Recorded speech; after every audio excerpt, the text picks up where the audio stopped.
they again keep on bring the voice and say, I'm not getting anything. मुझे कुछ समझ नहीं आ रहा. It will take the regional language batch. Okay, let's start again. So they're making use of AI for the most local person. So this kind of state innovations are already happening at places which are, I would say, unimaginable for us to even see. Okay, like places where 5 years ago there was no electricity. We're having these sort of screens installed at the Me Seva or the CSC centers at these places. So this is a kind of technological changes which are happening. There is, as I said, a counterintuitive to it. It cannot, like the denominator is very large. Really don't know how we'll be able to impact all. But yeah, starting is a really positive note. And for me, it's sometimes pretty scary when I see, oh my God, where we are on ground is very different from where we are in the boardrooms. Yeah. Yeah. Yeah, yeah. Yeah, so one of the customers of ours, okay, there were many drivers delivering and doing his business. And prior to we getting into their business, what they were doing were, they were having these load created and giving it to each driver.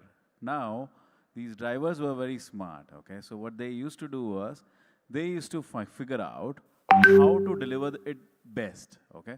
So use any chat GPT or any of those things. They'll just upload all their addresses, and that thing will come up and say that, hey, in this sequence you need to deliver. And that their business was going on, and every driver was doing that kind of stuff. But of course, it was not scalable, so that's where we came into the picture. Now what happens was, some of these guys, right, who were very smart, okay, started actually putting pressure on Farai and us, okay, in terms of, how best we can do our stuff. And they were challenging us as well, that, no, I think this is better because I have seen it and this is how, AI tells me. And many times they used to be good as well. And the guys who are really focusing, okay, some of them have been absorbed by the companies as well as product managers and all, and saying that, hey, you design our, actual ground level, how we should be doing the entire business, right? So I think as they go, and language is not a barrier, right, anymore, nor even my broken English is not important, right? So no longer those days where I have to be very precise, I have to be very good at a particular language, I have to do the right prompting also is not really such a key now. So idea is, it's really bridging the gap between, I would say everybody is a genius now with this whole thing, right? Everybody can do everything. Yeah. That reminds me of my mom, Jignesh. In her mid-70s, she's all of a sudden become a Jyotishi and a homeopathic doctor and an Ayurvedic doctor all in one. And thanks all to ChatGPT. I mean, she asks all possible questions. I mean, last time she was there with us, she'd become a numerologist as well. So she was trying to implement.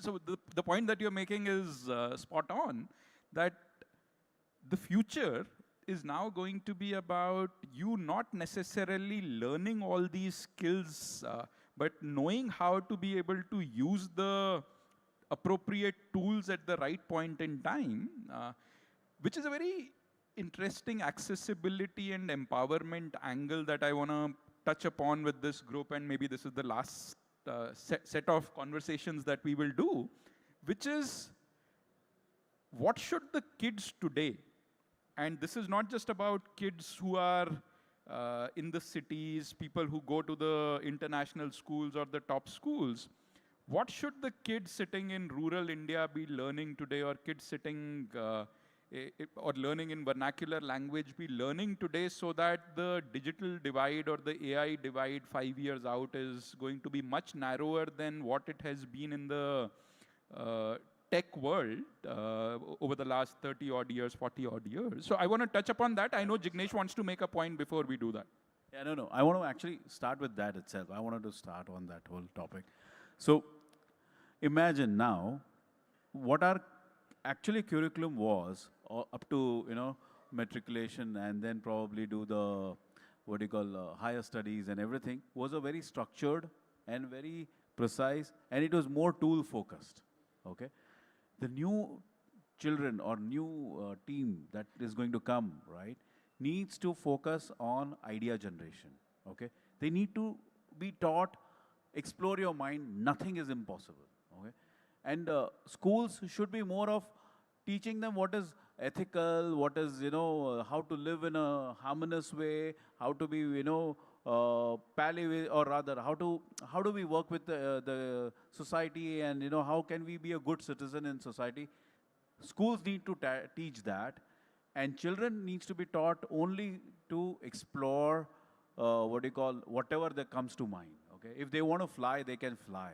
Nobody is going to stop them. And I think up till now we were stifled that we have to earn money, and therefore you have to do this. Ya to medical karo, ya fir, engineering, or whatever. All those kind of avenues are no longer there. Whatever you can, whenever, at whatever stage you may be in, you will be able to do, explore your vision fully. And that's the promise I think AI holds for all of us. Harshal, how would you go about teaching the kids of the masses? Yeah, like I feel I won't like enter into that answering that very being very correct on that. I'll maybe tell how what I am doing right now individually in my own organization or myself, like the learning, how quickly the AI world is changing, how prompt engineering is important.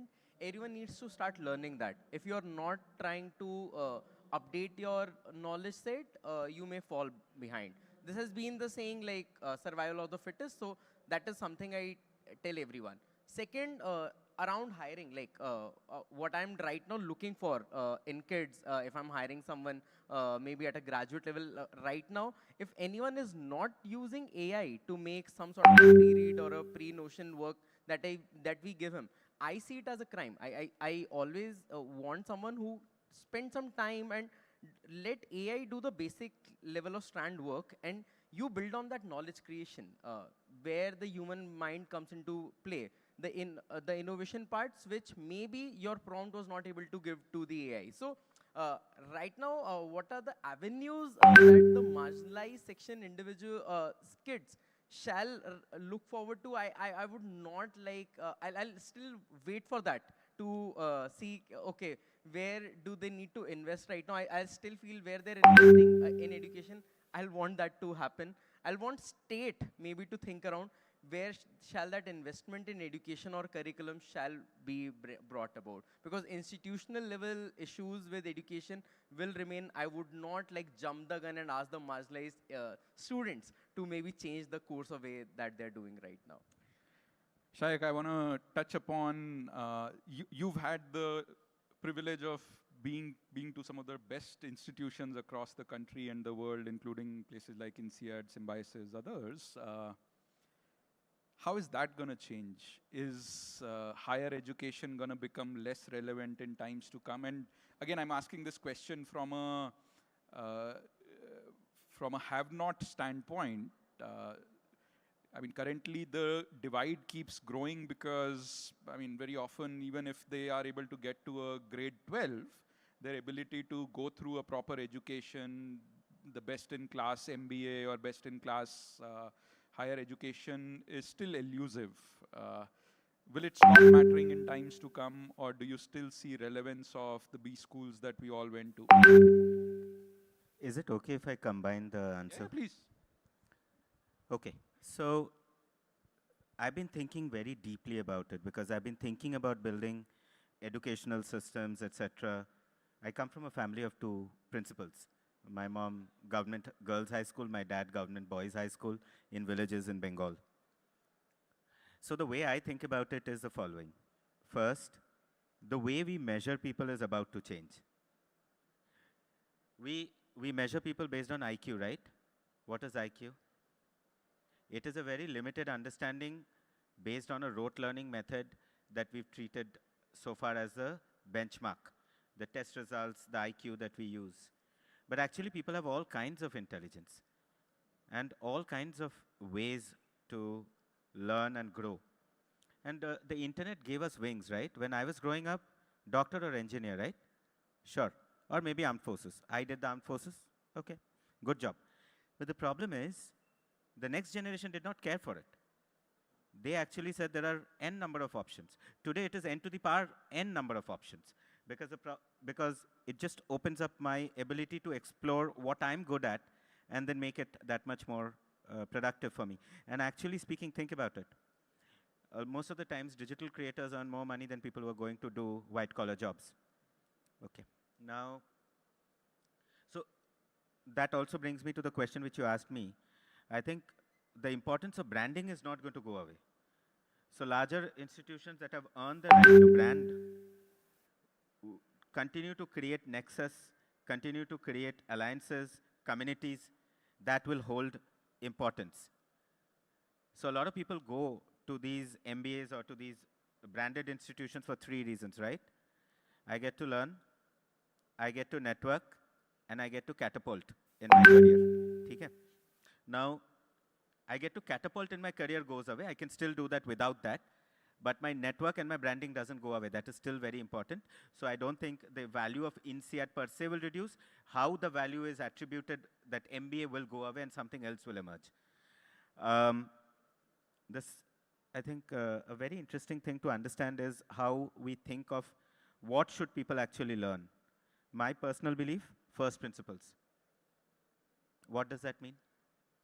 Have you worked with people or have you sat in front of a computer? Do you understand what people actually want?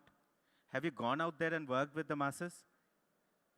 I think it's very important for people. The other day, I was doing this session in Roorkee, and I got this child who was class 9th funding. That kid, he was sitting there, and I was asking who's built what. I had no idea कि class 9th का बच्चा मुझे सिखा देगा कि उसने एक agentic system बनाया. मैंने बोला स्टेज पे आओ बेटा. And he came, he explained to me उसने क्या बनाया, कैसे बनाया. I loved it. I said, I'll introduce you to some investors who are looking to invest. And the other day I heard उसने 2 crore investment raise किया. खुद तो नहीं कर सकता, dad के नाम पे raise किया. So the point is, have you gone out there, worked with people? Have you understood maths? Have you understood arts? Have you understood the world? It's very, very important to understand the first principles of what builds. क्योंकि अगर AI कर लेगा काम, तो क्या कराना है, that is very important. And उसका importance, उसका understanding कहीं से नहीं आता जब तक हम करेंगे नहीं. बहुत important है जाके करना और to basically make mistakes fail. तो ये बहुत important हो जाता है. I think the future education systems are going to be pathshalas. You know how pathshalas used to be? हम बाहर बैठते थे पेड़ के नीचे, and we used to learn how to do things with our hands. This factory education of schooling systems that is today is not Indian. Our Pathshala education systems were very important because we used to learn on the ground how to do things. I think that's a very, very useful thing to remind ourselves that first principles thinking is critical. Awesome. Thank you so much. Tarun, we are going to end with you, unless others have something else to contribute. I mean, everybody has covered most of it, but what I want to say, if we cannot talk about the future of education without having a differentiation between knowledge and wisdom. So AI or the future of technology does represent knowledge, which is accessible on tap, on demand, but wisdom is not. And that is something where human intervention will always be needed. So no matter how accessible knowledge is, the education, what it provides, we all study calculus, we all study things, you know, the laws of motion and everything, which we think we are never really going to use this in our life. But what it gives us is, it gives us an ability to think, an ability to understand and ask the right questions. And that will always remain a critical skill. And if we need to continue to be dominating technology and not be ruled by technology, we need to have the wisdom that overrides technology and to make technology work for us. It's like a great power. It's like a great weapon. We need to know how to wield that power. So, you know, you can, for example, you can ask questions, you can get Google or ChatGPT to give you the answers. But a lot of things, the human interactions, the ability to ask questions, civic sense, that all comes from a formal education.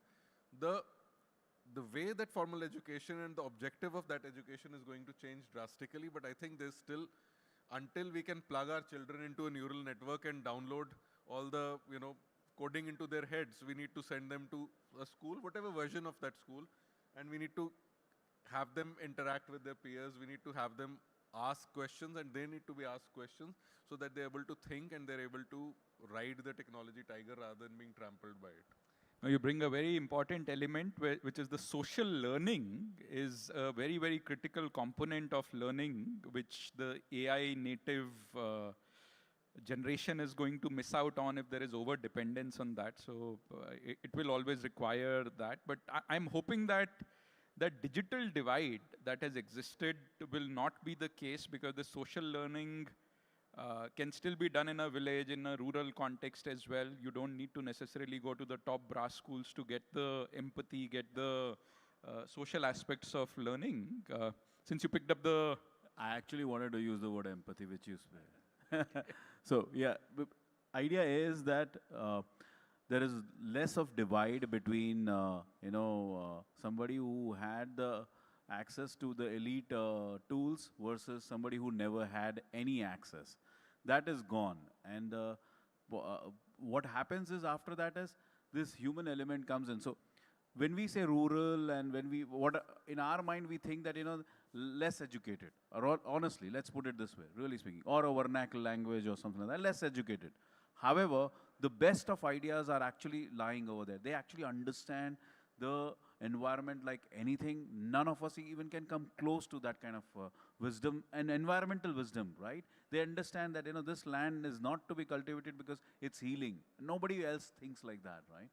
So that wisdom with empathy, understanding of rural,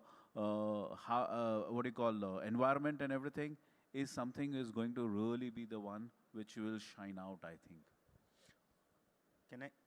Good to see that our panel is enthusiastic to chip in.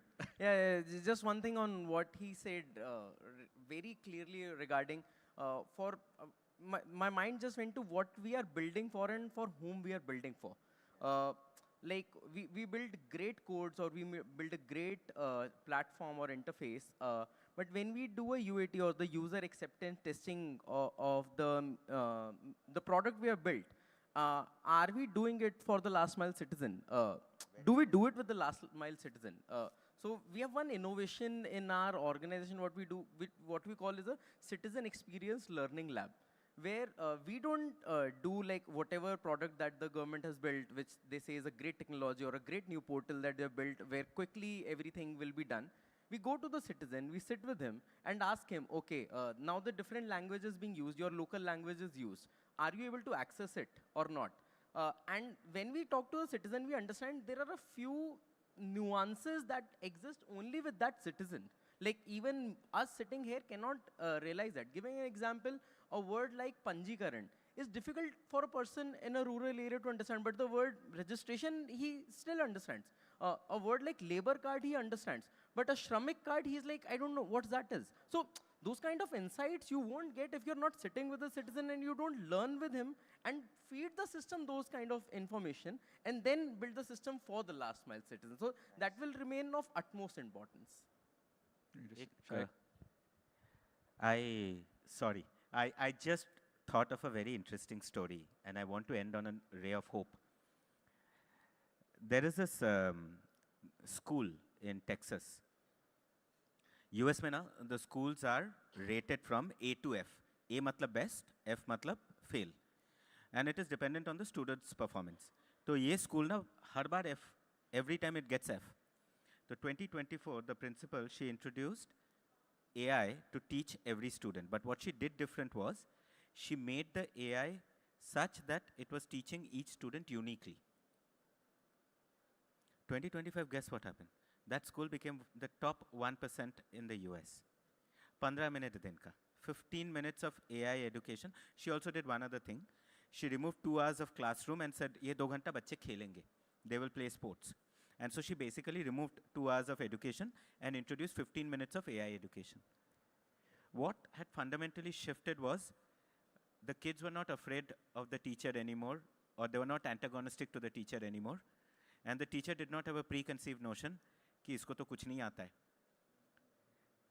That kid was talking to the AI and the AI created a skills gap, understood इसको ये चीजें सिखाना है. explained it in a very narrative way to the kid. And that's all that was needed. And human imagination was unlocked. Kids did brilliantly since then. I told about the hole in the wall story. I'll tell that story to end. In 2003, Professor Sugata Mitra from University of Norwest went to Kolkata, a slum. In the wall of the brick wall of the slum, he dug a hole, put a computer, put it in such a way that you can't steal the computer, but you can use it. And he left it for 6 months. When he came back after 6 months, no, the children of that slum who are not educated had figured out how to run the computer and were using the computer and teaching each other. So he said, "ठीक है, देखते हैं. Let's see how much more this can happen." He left it and went away for 6 months. This time when he came back, he was blown. They had figured out how to use the internet. 2003, dial-up internet. The kids had learned how to use the internet, connected with a school in China where they were not talking the same language, and started connecting with each other and learning maths and science between each other. Human potential. We can unlock it. We can just give people the power back.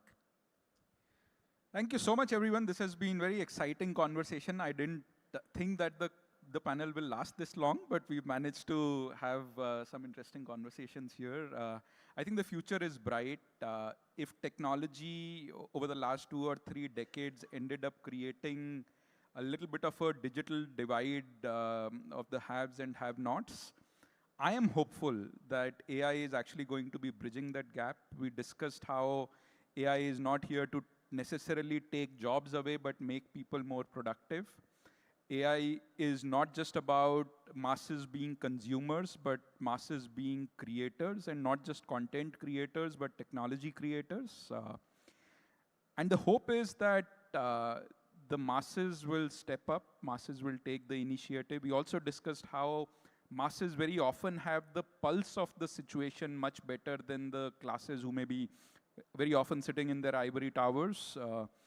And the hope, therefore, is that our masses will step up and become true global AI creators, which can actually build solutions for the world at large. Hoping that all of us can do whatever it takes for our bottom of the pyramid, lower middle income guys to become more AI literate. And therefore, I'll urge everyone sitting in this room, we've got a lean gathering here, but that's okay. Do your best to teach people around you, whether it is your drivers, whether it is your maids, whether it is your, whoever you, low, middle income touch points that you have, teach them AI because the ripple effect that it can generate in their lives can actually be disproportionate. So that is something that all of us should take back from this conversation today and do our best to become a country which is going to be creating a lot of AI natives in the coming decade or two, but the teaching will have to start today. Thank you so much again, everyone. I see a couple of people joining us as we finish the panel, but such is life. Thanks, everyone.